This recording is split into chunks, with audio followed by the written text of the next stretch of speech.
Hutangnya sampai 80 M? Lebih. Lebih. Sementara pembiayaan operasional timnas segala macam juga ber-MM. Ratusan M. Ratusan M. Ya. Berarti bisa dibayar. Pusing pala Berbi kan. Enggak, sekarang bisa ngebayang sponsornya banyak banget berarti nih. Banyak Nah, sekali. ini yang gue udah kebelet mau nanya nih. Apa namanya? Kiat apa ya gue dengar lah banyak apa artinya sebenarnya dari pemerintahan kan juga kelihatan dapat sponsor ini kan selalu di expose terbuka gitu kan. Kiatnya apa sih, Bro? Gitu kan. Ini kan ngomongin kita nggak ngomongin sekarang nih. Timnas kan sekarang udah mulai meledak nih ya. Euforianya nih. Ketika di awal-awal tuh cara jualannya bagaimana sih, Bro? Iya. Kemudian orang kok mau percaya gitu. Kan nggak ada track recordnya.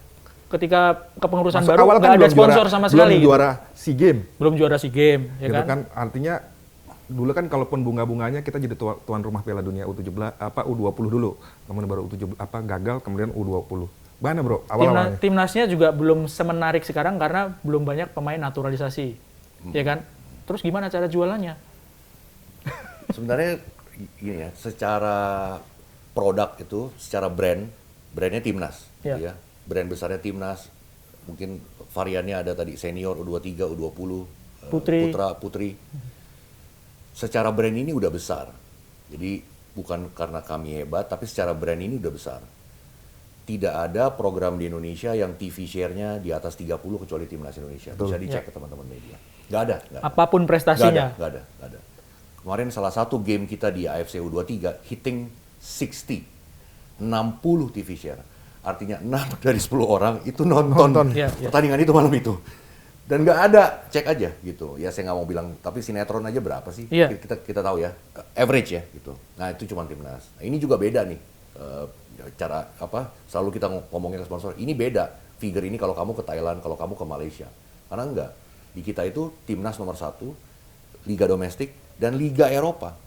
Cek aja. Ya sebelumnya saya juga ngurusin Liga Eropa soalnya. Jadi kita tahu Liga Eropa sebenarnya penontonnya nggak sebesar ini. Dan gapnya tuh sangat jauh.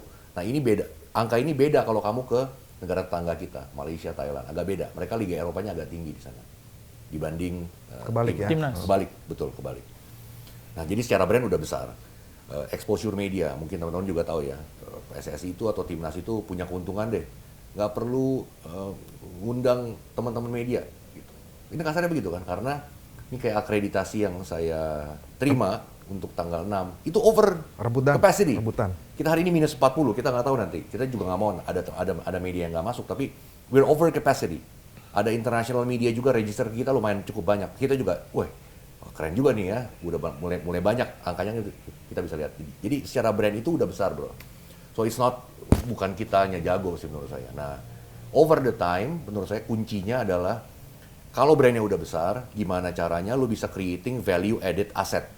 Karena Timnas ini udah besar secara brand, tapi lu bisa bikin value added asset. Saya ambil contoh satu. Di 17 Agustus tahun lalu, kita bikin akun Timnas Indonesia. Nah dulu kita udah kepikiran, karena PSSI itu supposed to be akun korporasi, corporate. Ngebahasnya apa? Perwasitan, development, coaching education, kegiatan Asprof. Asprof kita ada 38. Ya, harusnya akun PSSI itu mengeksplor atau mempromosikan apa kegiatan-kegiatan Asprof dari Sabang sampai Merauke, gitu kan ya. Betul. Sementara akun Timnas adalah akun komersial. Nah, kita bikinlah makanya 17 Agustus.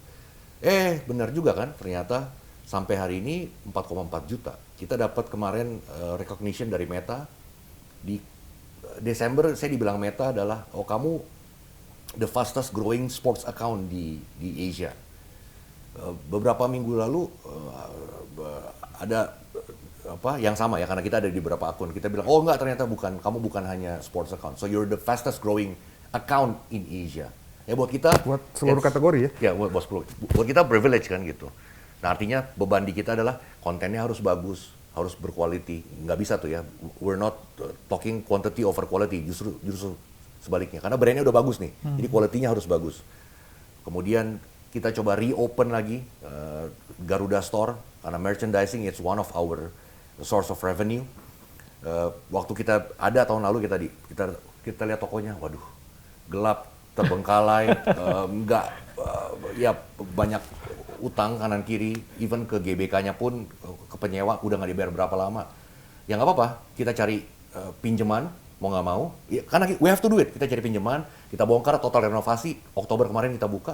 Januari kemarin kita buka, dan hari ini So far so good. Dari day one kita nggak pernah minus. Bahkan we're over, supply-nya lebih rendah daripada demand. Demand-nya tinggi sekali hari ini. Jersey yang setiap kali kami di drop jersey selalu habis. Until up to now. Jadi itu kan aset baru juga buat kami ya. Dan kami akan terus melakukan hal yang sama. Baik dengan teman-teman bola.com.net juga sama. Kita akan bikin IP aset baru. Value added aset apapun yang kita akan bikin untuk kita monetize. Dan hari ini kan kalau mungkin buat sponsor, konvensional inventory, benefit, board, branding sana, branding, bukan itu lagi gitu. Bukan lagi zaman saya, nggak bisa gitu. Kamu nggak bisa. Kalau dulu jualannya cuma sebatas e-board Iya. dan display. Betul. Ya. Sekarang udah beda. Sekarang susah. Sekarang mereka maunya bespoke content. Ya, konten-konten yang relevan ke produk mereka, reach-nya besar, tapi juga asosiasinya ke timnas gitu. Nah itu kan nggak gampang. Kekinian lagi ya. Betul. Harus ada quality content dan lain-lain.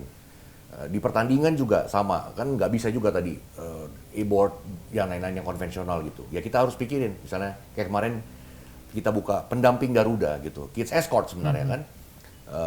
Kita jadikan itu buat aset inventory buat sponsor agar bisa aktivasi. Jadi bisa direkrut, diseleksi, sampai diumumkan. Jadi jadi program aktivasi. Pendaftarnya 5.000 orang. Saya juga nggak nyangka. 5.000 bocah. 5.000 keluarga. Ya. Banyak yang marah-marah lagi gitu. Iya.